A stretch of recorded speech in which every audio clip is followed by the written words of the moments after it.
These people get attacked by miniature soldiers and toy tanks and helicopter which throws real missile, and they are trapped in the room being surrounded by these soldiers at gunpoint.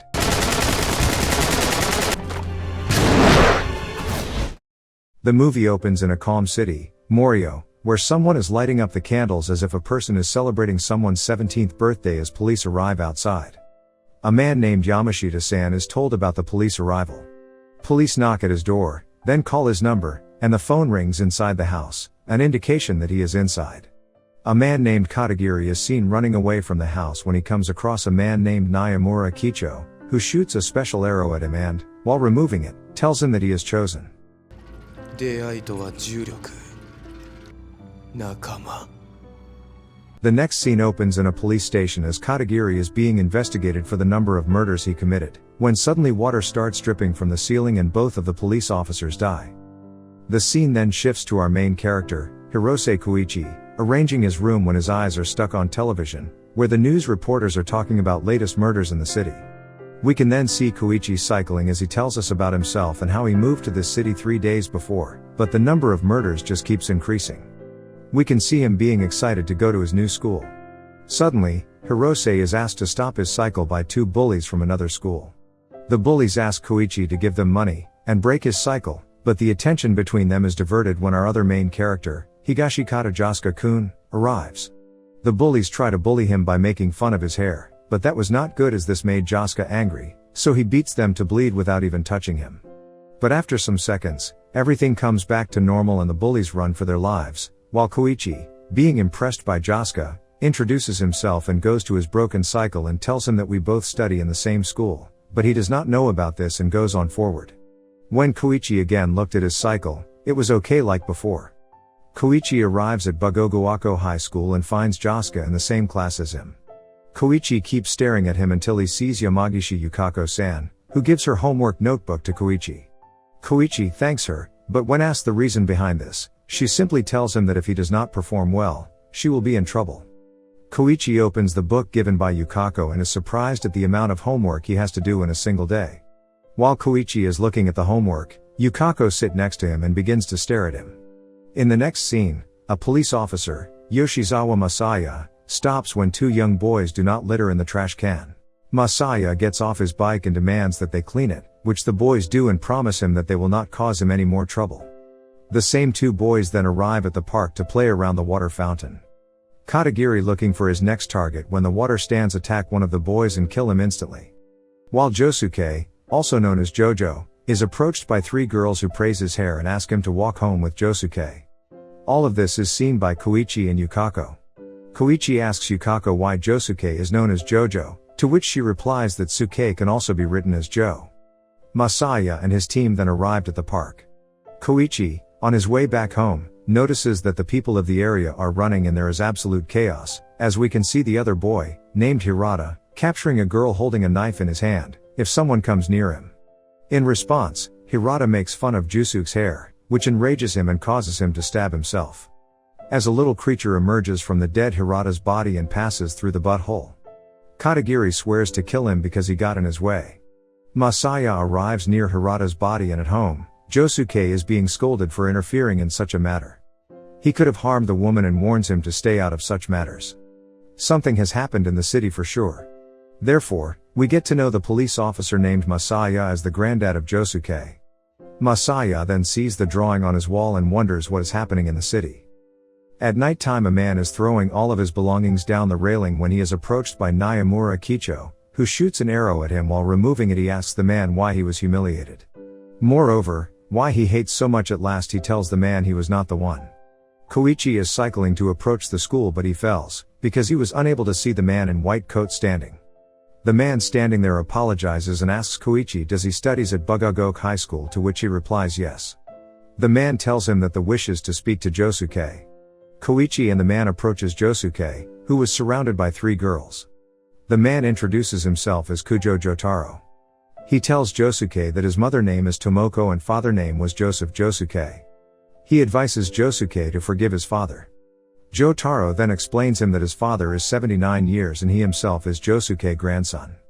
Josuke finds it strange that Jotaro is his nephew but tells him to go off as he doesn't want to talk to him about anything, but Jotaro makes him do otherwise. The two chat for a bit but Josuke shows no interest. Jotaro tells him about evil spirits and stand, he does not want to listen. Josuke is then approached by these three girls and Koichi. The girls were making a fuss for setting Josuke hair which irritated Josuke. A fight infuses between Josuke and Jotaro where both of the stands fight with each other for a while before Josuke walks away. Katagiri and Josuke are seen having dinner when Katagiri tells him that whoever interferes in his job, he will kill him. So we come to know that Josuke was well aware of the cause of the murder cases increasing day by day and he decided not to interfere in them. Josuke warns Katagiri not to mess up with him, otherwise he will face the consequences himself, to which he tells him politely that he will not go against him because he helped them. As the conversation continues, Katagiri threatens him. He threatens Josuke, but soon apologizes to him after seeing his wrath. Josuke asks who was the first murder that he committed, to which Katagiri tells him it was his father's because he interfered. The next scene shows Josuke, Masaya, and Tomoko having a family dinner. Masaya seems to be worried about the protection of the city, and all of them have a good conversation before Masaya falls asleep. With Josuke and Tomoko awake, he asks his mother to think about getting married again, but she shows no interest. Another day, Koichi is on his way to school when Yukako stops him and tells him to show his homework, to which he agrees. Yukako asks Koichi to notice something about her, but his every guess fails, and at last he tells the correct answer when suddenly, a power drags Koichi's cycle backward and he falls. When seeing a strange double-haired man, he is shocked, but Yukako helps him to get up. Jotaro is then seen thinking about Katagiri, whose full name is Katagiri Anjura, and he is also known as Angelo. He has killed 7 people and been sentenced to death 6 times, but has escaped each time. Then, he notices that every murder he has committed has been done near water. Jotaro then calls his grandfather, telling him about the situation in the city. Soon, it becomes clear that he is a warrior. As he looks towards the sky, he notices the clouds are getting darker, indicating something terrible is about to happen. He repeatedly calls for Josuke, but he does not pick up. Katagiri is standing outside Josuke's home as he waits for the rain to stop and swears to kill Masaya's whole family. Tomoko asks Josuke to have dinner but he refuses. Before she leaves, she drinks a glass of water, but Josuke notices the water stand in her glass of water, and Josuke's stand captures him in a bottle. Tomoko reminds her to fill the bath as she leaves. Later, he gets a chance to call Jotaro. Josuke tells him that he captured a water stand, and Jotaro warns him to keep an eye on the bottle as he leaves the house. But, Josuke got into playing games and took his attention away from the water stand. In the meantime, Masaya comes downstairs and searches for his wine. The bottle in which the water stand was captured turns himself into wine as Masaya drinks from the bottle in his room. Soon, Josuke realizes that the bottle is with Masaya, but until then he has been killed by the water stand. As Jotaro and Josuke go to Masaya's room to check up on him, there lies his lifeless body. Josuke tries to treat him, but Jotaro tells him that Josuke's power is kinder than anything but cannot bring someone's life back. As Josuke cries over the death of his grandfather, Jotaro decides to leave him alone for some time and goes downstairs. As he arrives downstairs, he notices the living room and kitchen are wet and filled with water, which indicates the presence of a water stand waiting for Josuke and Jotaro to finish him off. All of a sudden, Josuke comes downstairs. As the water stand was about to attack him, Jotaro's stance freezes the time. When the time is resumed, Josuke eats the pink glove because he indicated the water stand wants to kill him. His indicating becomes true as water enters his body. He was trapped in the pieces of the Odin glove, which were restored to their original shape. So now, Katagiri's stand is in the hands of Josuke. He beats him up and then goes to meet him. When being asked how he became a stand user by Josuke, Katagiri tells him about Naimura Kicho and his arrows. Josuke tells Katagiri that he will stay alive and turns him into a rock while going away with Katagiri's stand.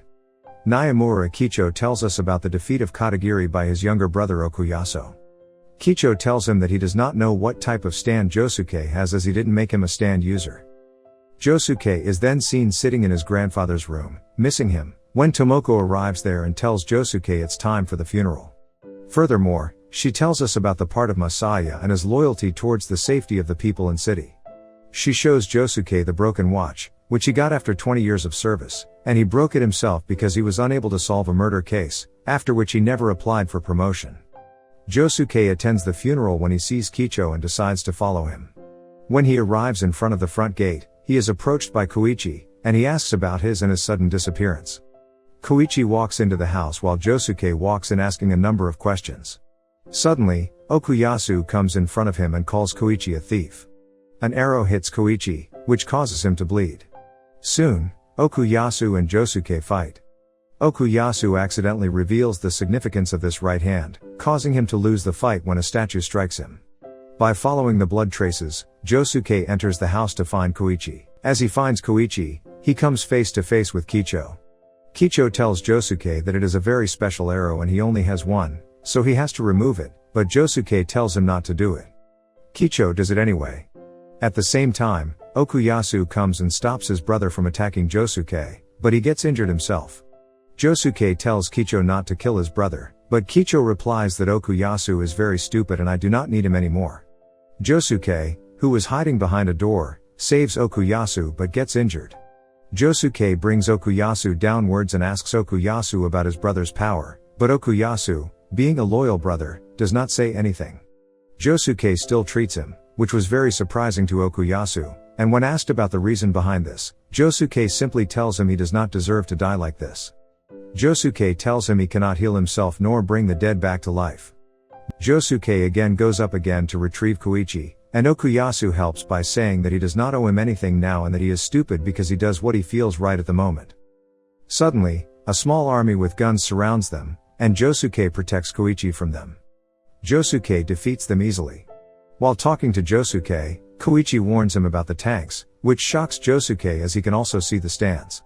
When Kicho appears behind his army and asks Koichi to show him his stand, he has no idea what is going on, and an egg appears from his back. Josuke asks him to protect the egg, and if the egg dies, he will die as well. Kicho orders his army to kill Josuke, but Josuke defeats them again. When Koichi asks Kicho to stop, he refuses, claiming that it can be undone, but Josuke falls unconscious after defeating his army. Koichi then orders Kicho to stop this, when suddenly the eggs pop and a small monster-shaped stand flies and falls to the ground, making Kicho more angry as he does not want him now. In the meantime, Josuke retrieves 2 missiles and points them at Kicho. When Kicho orders his army again, the soldiers facing Josuke turn and point the guns at Josuke. The missiles explode, and Josuke and Koichi take a sigh of relief. When they heard a noise from upstairs, Josuke decided to go first, but Koichi went as Josuke was heavily wounded.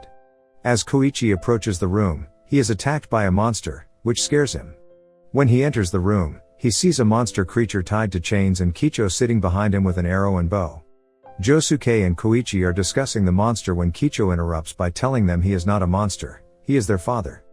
He loved money and was a bad person. He even abused his own sons. While explaining the condition of his father's condition, he explains to Josuke and Koichi that while his father will love forever, he see die. Josuke suggests that his father needs someone to treat him, not the other way around, but Kicho refuses, telling him he wants his father to be dead so he can start living on his own. While this conversation was taking place, we can see his father finding something, to which Kicho explains to Koichi and Josuke that he is used to searching for trash, then beats his father up.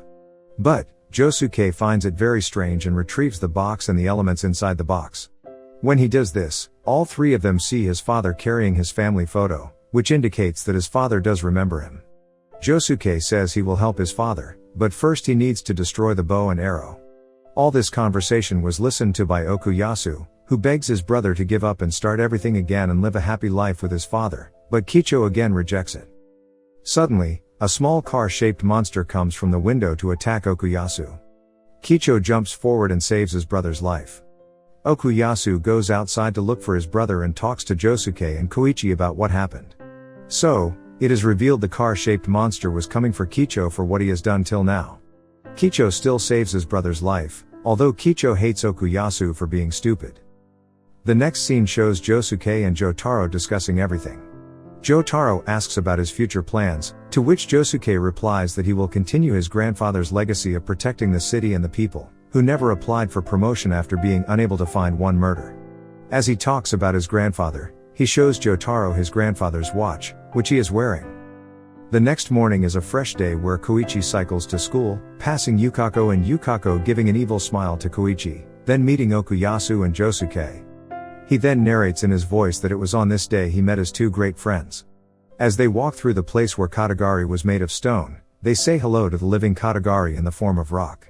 This ending indicates that Morio, which was once a calm city, has returned to being calm once again. Thanks for watching. Make sure to hit that like button and subscribe my channel with the bell icon to be my first viewer.